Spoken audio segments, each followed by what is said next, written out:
Right, so I do appreciate everyone here today and everyone who's here for the final sessions of the afternoon. I know it's been a long day with some really stimulating, interesting and national speakers, which is a very hard act to follow.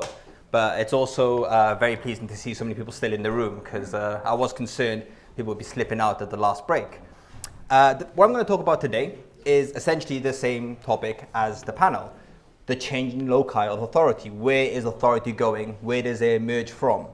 And I'm going to argue two things, two very basic things. So if you're not going to listen to the rest of my talk, just take these two facts away and you know what it's about. The first is that essentially the congregation, the British Muslim congregation, has been ignored, overlooked, and in some ways forgotten about. And I think some of the criticisms made of imams and religious leaders in the talks earlier today are in fact congregational criticisms. Criticisms not to be made of the imams and their limited capacity and their limited roles in their limited salaries, but the congregations which put them structurally in that position. And the second point I want to make is that the fundamental landscape of the British Muslim picture, the British Muslim landscape, is fundamentally one of congregations. That it is one of the most important and significant organizational kind of constituent parts of the Muslim kind of broader landscape today. So I'll kind of talk about that and elaborate a bit more on that in the next few slides. So first of all, British mosques. When we talk about congregations, we're speaking about mosques. And essentially this is something I'll kind of summarize in one short sentence. British Muslims are among the lowest socio-economic demographic in the UK. Regardless of this fact, of this very constrained socio-economic financial situation, they have still invested their means, their resources, their money into establishing somewhere around 2,000 mosques in the UK. Some of them multi-million pound projects. At the very least, we're talking a few £100,000. So this is a significant institution. It's the most numerous British Muslim institution. And we're looking at a period from the Second World War onwards to today, and there is no sign of slowing down. Mosques are still increasing. Mosques which are already established are expanding. So this is a significant part of the landscape, sociologically, of British Islam. And it warrants further attention.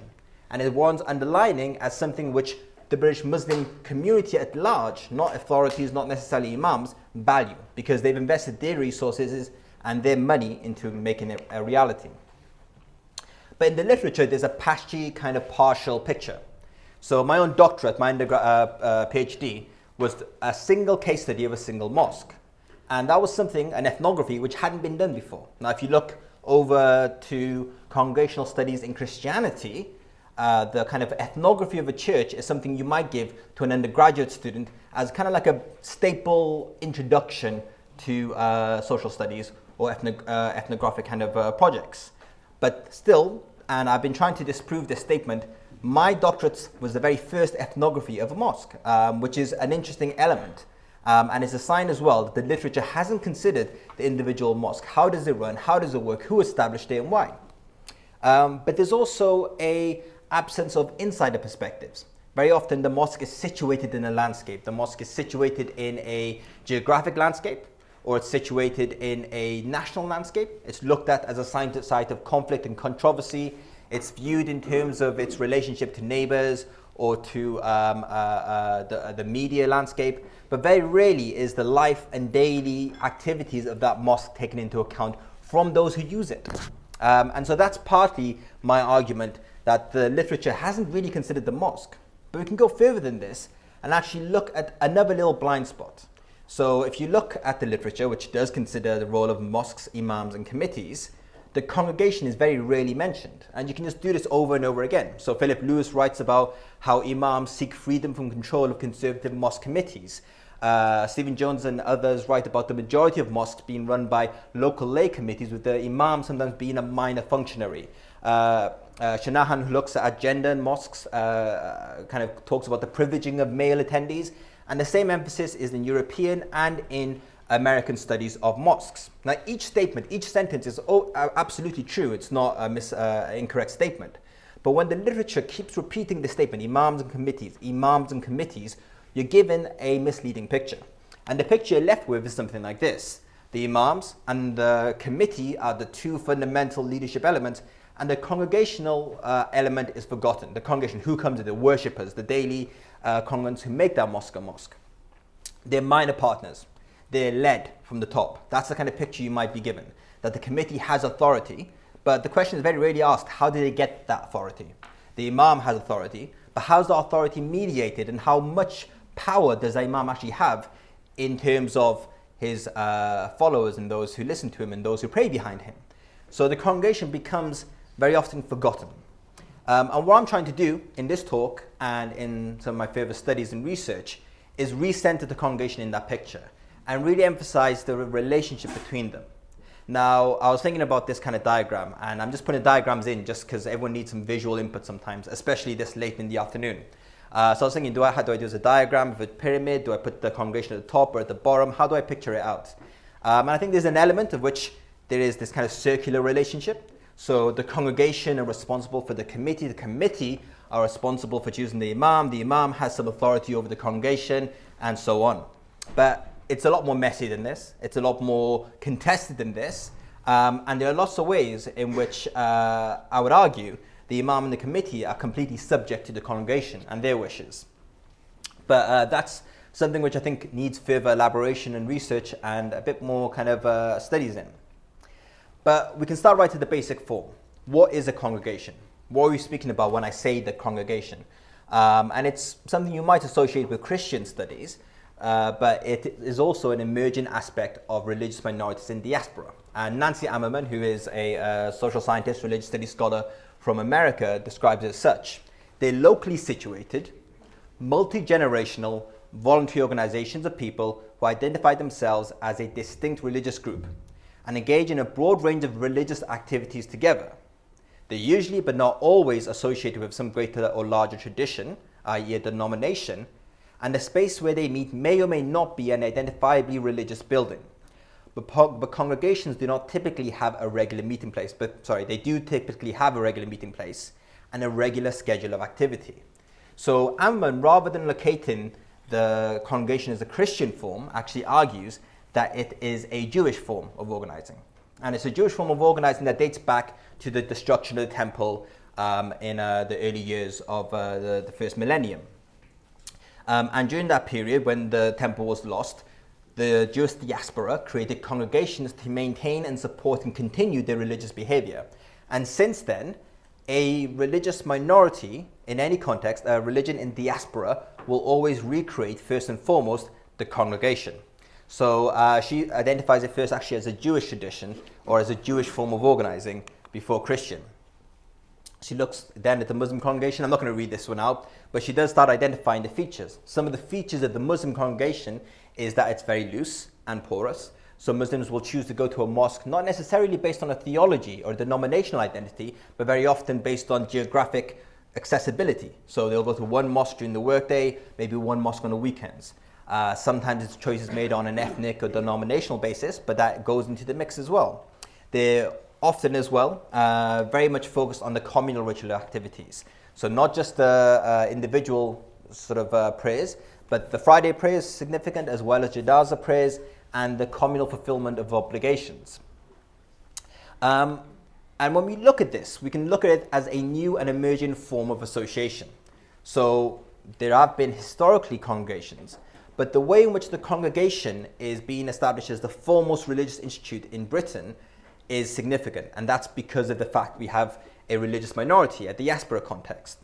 And it's a means of recreating lost institutions. So the mosque then becomes the place in which you access religious knowledge. It wasn't necessarily historically always the case. There would be other institutions accompanying in different religious and historical contexts where religious authority could be accessed, the mufti or the madrasa in various places. The mosque has become that foremost institution. It's also become the foremost institution for educating children. It's become the first place in which you'll seek out co-religionists. It's become a very kind of a catch-all location for religious authority and religious access of knowledge. And there's a lack of hierarchical authority when we look at mosques. And the way to kind of envisage this is to look at the contemporary if you want to compare it to, say, the Christian, Anglican, or Catholic traditions, where the authority often comes from the top and the decisions are made about the top. So you have these cases that crop up every now and again, especially in Wales, of smaller churches in rural areas being closed, not because the congregation wanted to close necessarily, but because it's just become a unsustainable church for the larger body. That's very uncommon in the Muslim context because Muslim mosques are largely congregationalist, meaning they're run and effectively maintained by the congregation. And very often it's the congregation which comes first, not the mosque. So when you look at the history of an establishment of a mosque, you'll have the congregation come together. They might rent a space. They'll organize themselves. They'll seek out the more transnational and national networks to create the funding and collect the funding necessary.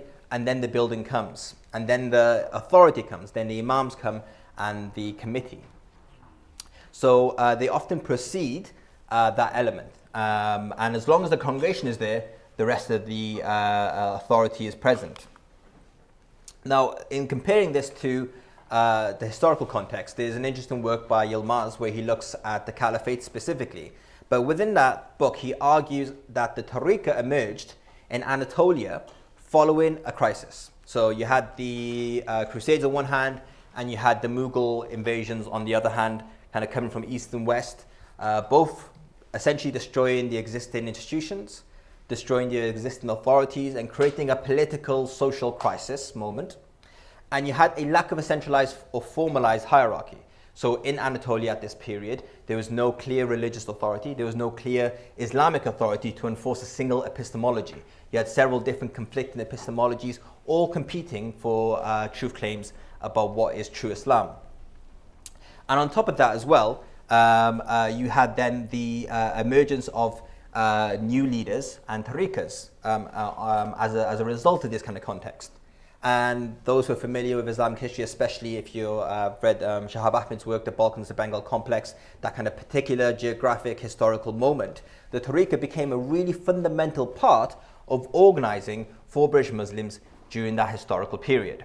And the kind of argument I'm making is that there's a similar role that will be fulfilled or might be fulfilled by the British Muslim congregation in terms of religious organization and the very base aspect of kind of the religious landscape. I'm still struggling to find the words of what I'm trying to say about this, but if we look at society, some people will argue family is a very base social unit of the society. Others might argue it's the individual. In the same way, when we're looking at a religious landscape, a religious community, the congregation is increasingly emerging as that fundamental base organizing unit. And so the debates about, for example, women's access to mosques and access to congregations is a product of the fact that congregations have become the primary way of organizing. In other contexts, the very fact that you're making this claim to kind of access is a sign that it's important. In other contexts, women would very easily or would have access to other forms of authority. But the fact that they're deprived of being able to access mosques in the same way as men, being able to be part of this form of organization, and then you have as a response calls to access, there is a sign that the congregation is becoming fundamentally the first kind of port of call in terms of British Muslim organizing. And we kind of move on from that and look at kind of some of the initiatives that have been spoken about already in terms of Visit My Mosque, training of mosque leaders, looking as well about the way in which Muslims are spoken about in terms of in the sort of public landscape, in terms of the policy landscape. The congregation has become the very first way of envisioning how do Muslims organize. How do Muslims organize their finances and resources and wider plans? And so councils of mosques are becoming as well, in local contexts, important players. So my kind of own prediction to this is that there's a kind of need and a call to kind of really follow up some of the importance of the congregation and really examine what role does it play, how does it kind of influence Muslim leadership and authority, and also looking at the everyday and how Muslims are relating to authority through the mosque and through the congregation. So I thank you for your time. I think that's my last slide. I'll just double check. Yes, it is. So, and I'll finish 10 seconds to spare according to my clock. So thank you.